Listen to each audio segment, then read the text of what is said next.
সবাইকে ব্যাঙ্গালোরে আজ আমাদের শেষ দিন। দেখতে দেখতে 11 দিন হয়ে গেল আমরা ব্যাঙ্গালোরে আছি। কাল সকাল 5টায় আমাদের ফ্লাইট আছে, তাই আজকে সকালে আমি আর বাবা বাইরেই ব্রেকফাস্ট করেছিলাম। এই কয়দিন এই রাস্তাটাই ছিল আমাদের হসপিটালে যাওয়ার রাস্তা। ব্রেকফাস্ট করে আমি আর বাবা এই রাস্তাটা দিয়ে অল্প হাঁটছিলাম। আর এখানে জানো তো রাস্তার দুধারে না অনেক গাছ ছিল। এই গাছটা আমি ওখান থেকে নিয়ে এসেছিলাম। আজকে বিকেলে বাবার সাথে আমিও বেরিয়েছিলাম ফল কেনার জন্য, কালকে বাড়িতে নিয়ে যাব। রামভুটান, জাম আর 2 রকমের খেজুর নিয়েছিলাম।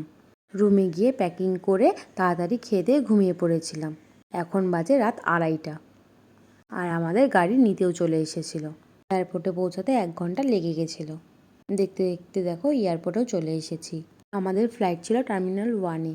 এয়ারপোর্টে এসে লাগেজ দিয়ে সব কিছু চেকিং করতে করতে 4টার মতো বেজে গিয়েছিল। 11 দিন পরে বাড়ি যাচ্ছি, তার তো একটা আনন্দ ছিলই, কিন্তু এই ব্যাঙ্গালোর ছেড়ে যাওয়ারও জানো তো একটা কষ্ট ছিল। এখন আমরা যাচ্ছি 38 নম্বর গেটে।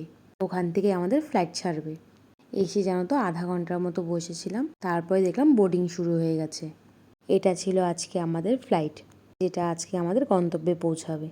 ফ্লাইটে উঠে আমরা আমাদের সিটে বসে পড়েছিলাম, আর ঠিক টাইম মতো ফ্লাইটটা ছেড়েও দিয়েছিল। ব্যাঙ্গালোরকে এখন বাই বাই বলার সময় চলে এসেছে। ব্যাঙ্গালোর থেকে ফ্লাইট ছেড়ে দিয়েছে। ফ্লাইটে ওঠা মাত্রই আমি আর বাবা ঘুমিয়ে পড়েছিলাম।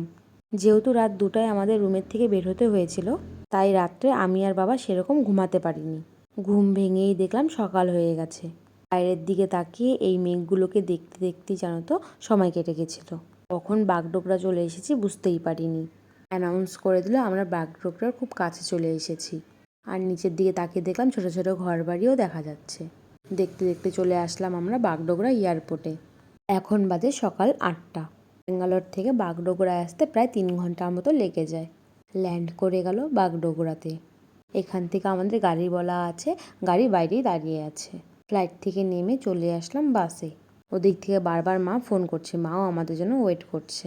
তারপর লাগেজের জন্য ওয়েট করছিলাম, লাগেজ নিয়ে চলে গেলাম গাড়িতে। ধরলাম এখন বাড়ি যাওয়ার পথ। আমাদের সাথে আবার অন্য ভিডিওতে দেখা হবে। আজ এই পর্যন্তই। বাই।